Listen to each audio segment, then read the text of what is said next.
Welcome back, WNST, Towson, Baltimore, and WNST.net. It has been certainly a busy week around here as 20,000 of us from here in the Baltimore area were making our way back from London. Some still over in Paris, still running around. I got friends in Belgium. I got friends in Amsterdam. I got friends in Sweden chasing down the Northern Lights. But this next guest is deep in the heart of Texas, and I thought when I got back from London, I was literally on a plane making a list of the people that I wanted to talk to about taking a knee, right? So, a lot of people say, well, I'm not going to listen to crazy sports radio and our competitors on Monday. Everyone knows that I only have intelligent conversations around here. So let me tell you a little bit about my next guest. She is a defending champion around here and one of our friends from Houston, Texas. She writes about the NFL Houston Texans down at the Houston Chronicle with my good friend John McClain.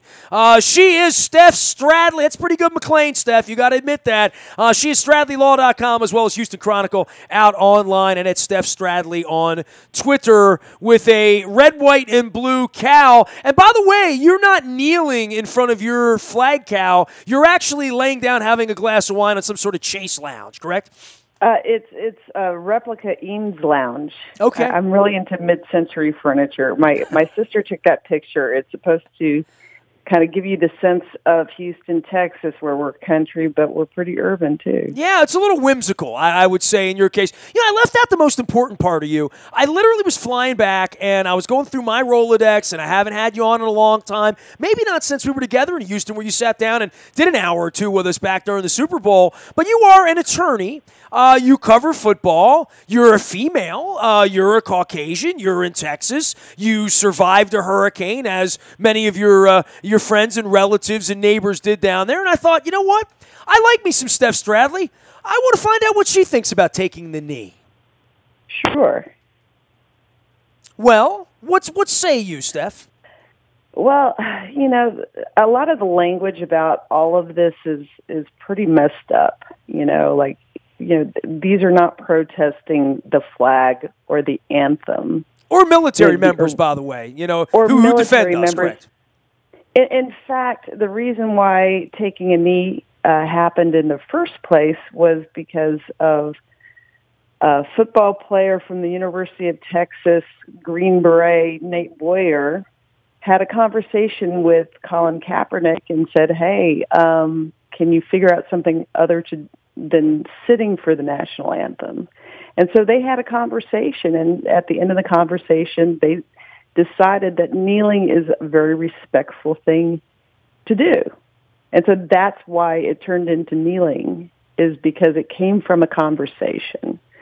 But what the conversation originally is about is the idea behind our Constitution, that we are to have equal protection under the law. And there's a lot of people in our country that don't feel like that promise applies to them in practicality. And, a lot of examples of that being a correct assessment, I might add, as well. Well, I think some of the dialogue about this is kind of talking past each other. When I first started writing about football for the Chronicle, they were not aware that I was a lawyer. And we had a situation in town, and I'd prefer not to mention the player because it was just a very sad situation. But this player out of Houston got tasered on the side of the highway. And what had happened was the police followed him from the stadium 5 miles, pulled him over, and tasered him. And the reason they pulled him over was like a BS kind of reason, like, turn signal or something like that. And the reason why they followed him so far was because he looked suspicious in a high crime area. Being suspicious in a high crime area was basically being at the stadium where he worked in a car, being a large black man. That's what happened. They followed him from all the way at NRG Stadium to all the way to like 610 and 59. This has been a while. And so when that happened, I told my editors, hey, I'm a lawyer. I'd like to talk about, what this means and like the charges against him and why I think they're a crock. And eventually the charges were dropped. But there is a situation where sometimes resisting arrest is cover for police brutality. Sometimes resisting arrest is resisting arrest, right? And the practicalities of policing are that people perceive things differently, that there in a number of the high-profile shooting situations where unarmed people were shot, those people had been pulled over multiple times in situations where, like, I've been pulled over like twice, But, there are some statistics that indicate that people of color get pulled over at a higher proportion than they are in our society, and that makes people feel unsafe.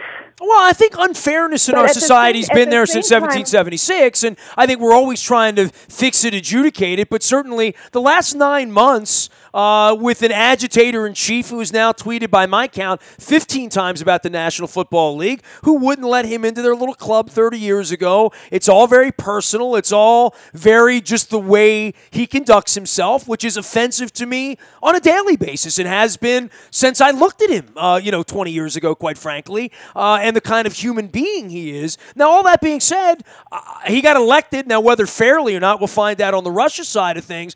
But when it comes to the National Football League and these players and taking a knee and Colin Kaepernick and the son of a bitch speech in Alabama, I really don't know what people expect from these football players with this background in this environment being called out by the President of the United States sitting on his gold-plated toilet, in the morning. And I think now the owners and the coaches, the arms and the lockstep that we saw a little bit this weekend. And, of course, your partner crime down there deep in the north part of Texas in Dallas, Jerry Jones, taking a knee before the game on Monday night as well. I mean, but these are the guys who have funded Donald Trump, along with Tom Brady and others, Rex Ryan, and people that have been outspoken, Belichick, but also the really rich guys, Bob Kraft, Woody Johnson, who wanted to be appointed to an ambassador's role over in Europe. And the guys that wrote checks, Jerry being one of them, to Donald Trump are now backing off of that in the same way that Ray Lewis went up and kissed Trump's ring up at Trump Tower and now is on two knees over in London in front of the American flag. It's a very, very confusing time right now, Steph. Well, I think just generally speaking, the president is about making things about him. And in some ways it is about him because a number of the things that we consider equal protection under the law things are under assault right now. Originally the taking of the knee thing didn't happen under Trump. It happened under Obama with the goal of having a better dialogue about the criminal justice system and police brutality. Like every profession, there are good people in a profession and bad people in a profession.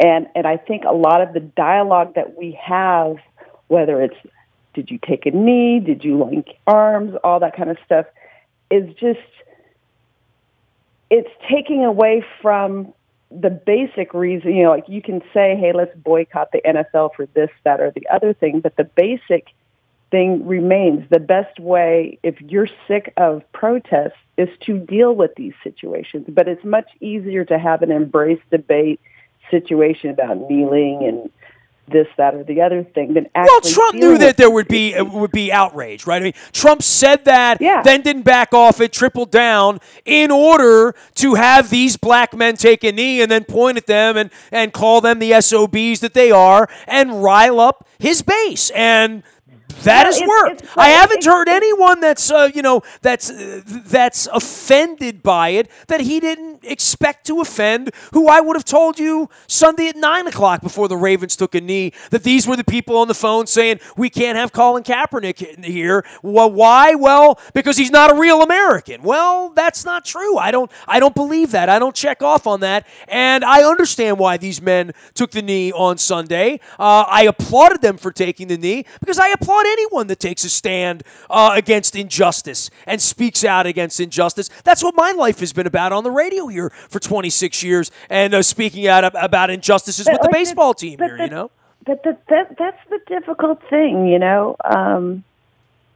Like, I actually work with cases involving situations where somebody has had unjust things done to them, right? And I can deal with that case. But when we're talking about some of these bigger issues, these are local, state, national issues that we can't even have a common language to discuss.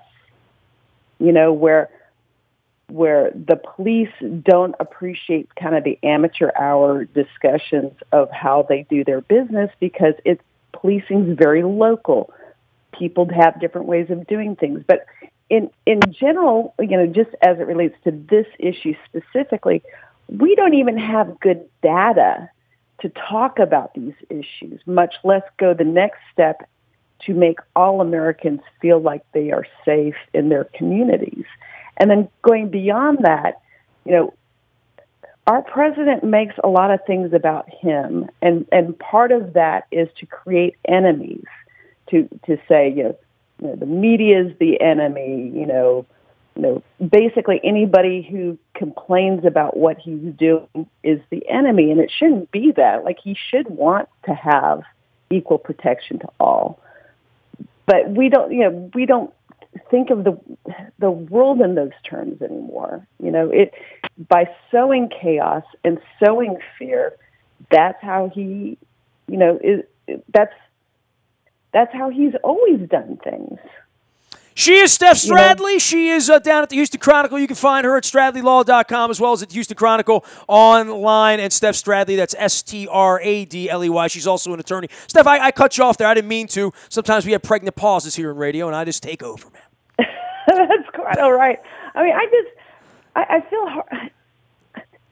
I just feel bad for all of us with this because I don't think that he even sees himself as being this way. You know, like, I think he just is really offended by seeing people kneel at the anthem. And if it's something that he sees as a popular thing, you know, he basically pushes the buttons of everybody's pet issues to become more popular, you know. But that means creating others in our society that aren't part of that shared dialogue. And you know, I'm hoping that... Well, everybody's in this dialogue, though, right? I mean, you know, take a knee on Sunday morning in Baltimore, and dialogue commences. It's not particularly intelligent. Yeah. It's not from people who've read the Constitution or know the Constitution. It's people who have saluted a flag that stands for soldiers in their mind, or jets going overneath, everyone has a different association to that flag. They really do. I mean, if there's nothing else I've learned, that's what I've learned, you know? It's not just the flag thing. Like, if you talk to police officers, they get really offended by a lot of the dialogue surrounding police brutality. That, you know, they'll say, you know, somebody will say, oh, well, you know, police only have this much training and this and such. It's like, well, not in my locality. And they think that some of the dialogue relating to police brutality makes things worse because it takes away trust that they've tried to maintain over the years. I think a lot of the dialogue publicly that we have on a lot of these issues is counterproductive. And so we can talk about, okay, you know, like the kneeling, the flag and all that, like, all of that is just noise. What matters is, how is it that we can uphold the promise that the Constitution has for all of us to make us feel all like we are part of this America. And, you know, it's really hard in this environment to do this. I mean, it's hard because it's much easier to complain about other people than to come up with solutions that involve trust and lots of stakeholders and, frankly, money. Like, for example, police officers complain that what they're asked to do is too much, and it's true. They're asked to deal with issues of mental illness, of poverty, of addiction. And, it's easier. I think it's the toughest job in America, right? Like, literally. I mean, when I think about being from Dundalk and I think about how many times cops came to our neighborhood at 11 o'clock at night to break up a husband and wife who were fighting. You know what I mean? Like, I can't imagine doing that once ever, let alone 3 times a night, every night, let alone every other petty theft, cat up a tree, any problem you'd have, the police get involved. And I have incredible respect for the police. If this were about kneeling to disrespect the police, I wouldn't be into that either. But I don't think it's about that. I think it's about awareness about awareness of equality and injustice in our society. And I don't think the knee thing is so offensive. I mean, you're not urinating on a flag, burning a flag, desecrate, like all of that sort of stuff is anti-everyone. Taking a knee, we take a knee in places of worship in our society. We take a knee to show respect and to show humility in what we do. I think the taking the knee part that you brought up with a young man in Texas who talked to Colin Kaepernick, I think the taking the knee thing is as respectful a protest, and when the words and the reasoning comes behind of it, and it's all done. Everything you've said, Colin Kaepernick's been saying for a year, this isn't about our military troops. This isn't about institutions. This is really about fairness and equality in our society and the protections afforded by our Constitution, including the right to take a knee, quite frankly, in the national anthem. And part of it is we don't really have a shared language for this because there are parts of our society who profit from very point of view news. There's no doubt about that. Sure. Where and they don't know what they don't know about a particular situation. Like a lot of legal issues or like police shootings, people are reporting things that may or may not be accurate or be from a particular slant, right? And so when people are saying, well, Colin Kaepernick did this and he's protesting, the troops and that, some people legitimately may believe that. And, as we've been seeing, there are foreign agents, specifically Russians, who are pushing propaganda on various social media tools. And I was just talking to somebody about this weekend, and they said, well, I didn't think this was a big deal until I was talking to so-and-so. And they, legitimately believed X, Y, and Z, and that's just crazy talk. But they believe it because they saw it, and it tended to conform with what their worldview was, and it creates divisions where there shouldn't be. And I think ultimately, where we come down the best is to say, let's talk. Let's communicate. Can we find common ground? Can we find areas of agreement instead of focusing on those areas that we disagree? And, a lot of people are going to crush the Cowboys for the way that they did their particular game where, they kneeled before the anthem and then they stood for the anthem. And, people will say this, that, and the other thing. But, that is actually an attempt to figure out a common ground, to get to unify behind an idea that, hey, we're acknowledging that we're hearing you. We're all hearing each other, And is it perfect? Yeah, no. Somebody's going to complain about this, that, and the other thing. But I think in a general way, in so many issues beyond criminal justice, we have to find out ways of finding commonality and agreement, because if you can't have a shared language for even discussing these things, you can't go forward. She is Steph Stradley. You can find her at Steph Stradley out on Twitter as well as at the Houston Chronicle.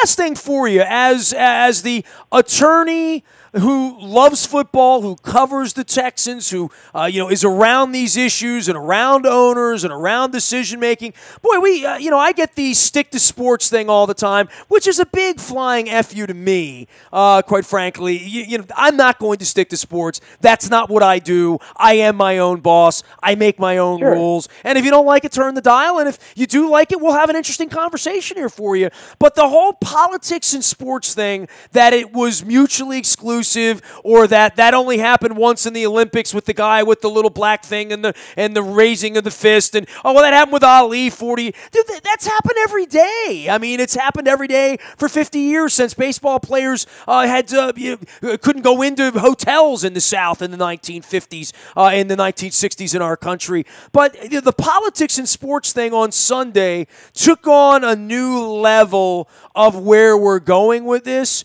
and toward whatever civil war we're headed for, whether it's words or guns or nuclear annihilation. Certainly this thing is sliding in that direction, and it's sliding in that direction around sports. The knee this weekend sort of reinvigorated everything, because sports is black and white. It's right and left. It's rich and poor. It's east and west. It's red and blue. It's Jew and Gentile. And it's America, It doesn't have to be, like you might like the Ravens and I might like the Texans, and I can just go, good for you. Everybody should like something, and if we all liked the same things, it would be boring. And frankly, I understand the stick to sports people, because I barely like my own politics, and I really don't like to know other people's politics. Like, I don't care about them. I probably disagree with them because I barely agree with my own politics. I get that. But at the same time, when people, when people are seeing grievances in their society and seeing things that they find highly disturbing, it's hard to know history as you're living it. And, we look at the history books and we see things and we're like, how could people in the olden days do that sort of thing? Well, we know it now. Like, what do you do when, such and such is being tweeted by the president, and that's something that you disagree with? What do you do with that? How do you deal with that as an individual power thing? And everybody has their own choices. Some people may be real happy about that. Other people, because it threatens them more directly, are more scared about it. And then other people on top of that go, well, if he's against this time and he's against this group this time, when is he going to be against my group? It matters differently because we all have our own life experiences, and it would be wonderful if we're just entertained and we didn't have concerns about our health care or war or what happens, to the people in the military and, people in our communities. I mean, I personally would prefer to Houston's still having hurricane issues. I would prefer for people here to just be able to get their houses back in order. I mean, there's still trash lined up on the sides of the roads all over town. Trash that's covered in all sorts of bacteria and stuff just sitting in people's yards. And that's a reality. Oh, in Puerto Rico right now, we don't. I mean, it's unspeakable. In Puerto Rico, it's crushing to think that so many people are suffering in our country. So a lot of these issues of trying to make divisiveness where there doesn't need to be further divisiveness it's foolish. Like, we should all look to making everybody's lives better in the ways that our talents are capable of doing that. I mean, if everybody was cool, everything would be cool. Like you on your Barca lounge here with the glass of wine and chilling with roosters and cows that are painted red, white, and blue. She's Steph Stradley. She's one of our favorite guests around here. We haven't had her on in a while. She is an attorney but covers the Houston Texans. How about those Texans, man? Given the Patriots hell, and more than that, it looks like you guys got a quarterback down there, huh? It's been fascinating to watch. that's the most interesting, offensive game that they've had in millennia. I mean, since Matt Schaub. Yeah, I mean, even before that. Yeah, I mean, maybe 2010. Can I say that? Sure. I mean, I think it's fascinating to watch because I'm not sure that they even know how to deal with what they have. I mean, the game management at the end of that game was a little suspect, and it's been interesting to watch him over from like I saw him his first day here at his press conference. He's a very mature person.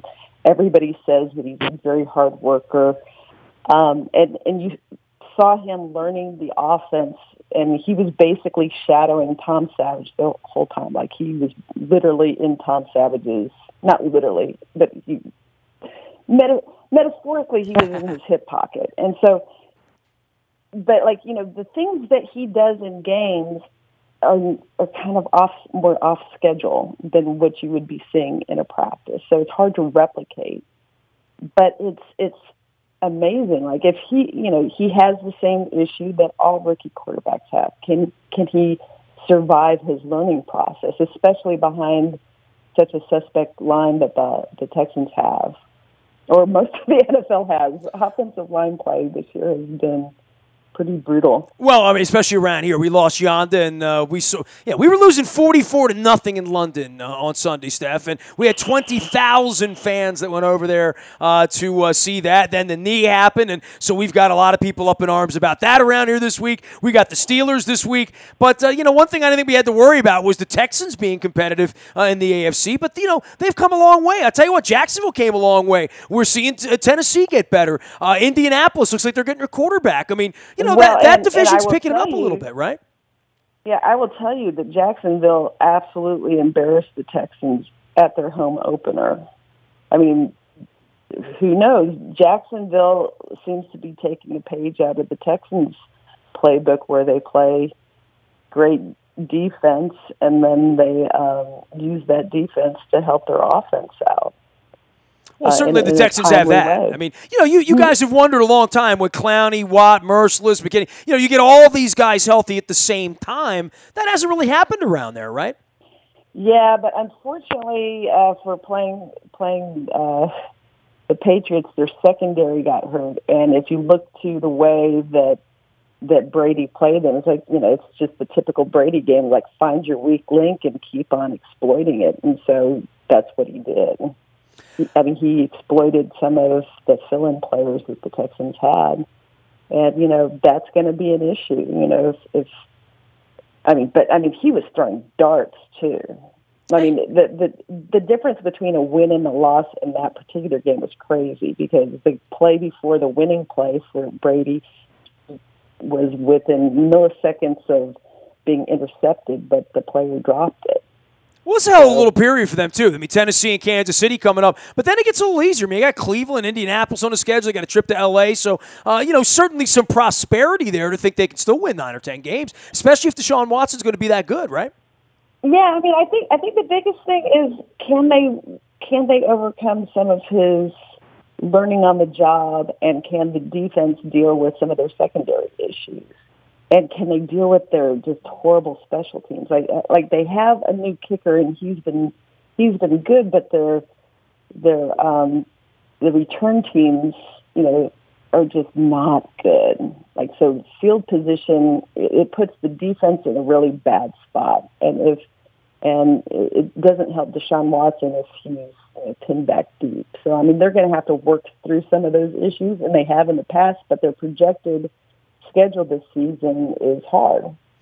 And, with an improving AFC South, it's going to be a struggle to get through this season.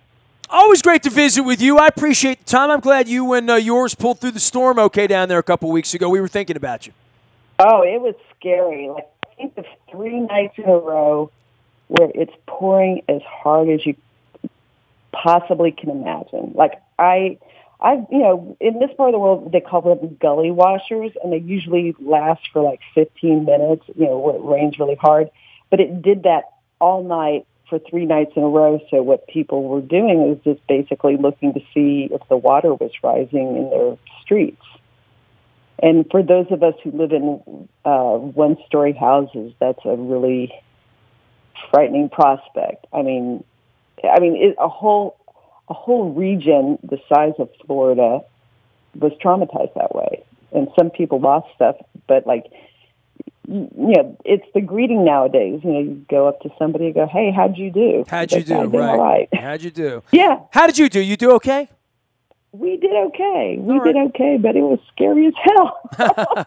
Well, Steph, take care of yourself. It's scary times all over America these days. Great to have you on to discuss some discourse and some disagreements and some taking of the knee, as well as a little bit of football down there deep in the heart of Texas. We'll send everybody out to the Chronicle to find you down there deep in the heart of Texas in Houston, and out at Steph Stradley on Twitter. Always a pleasure to have you on, Steph. Anytime, everybody be cool. Everybody be cool, she says. She is Steph Stradley. That's STRADLEY out on Twitter and at StradleyLaw.com as well. You can find me out in the Bahia Toyota Audio Vault 24 hours a day from anywhere in the world. I am still a little jet lagged getting back from London, trying to get on the local time here for Pittsburgh week this week. Big thanks to everyone out there that expressed some love for my beautiful creature, Kitty. I have written about her at WNST.net. You can go out and read about her anytime. We'll also put that out in the morning newspaper. That's all brought to you by Planet Fitness and PlanetFitness.com, where it's still $10 a month to get in the best shape of your life, guaranteed. Nasty at WNST.net finds me. Facebook, Twitter, LinkedIn, Snapchat, Instagram, all the places that we were in London over the weekend. We shall be again this week. We are WNST.net AM 1570 and WNST Towson, Baltimore, and we never stop talking Baltimore sports.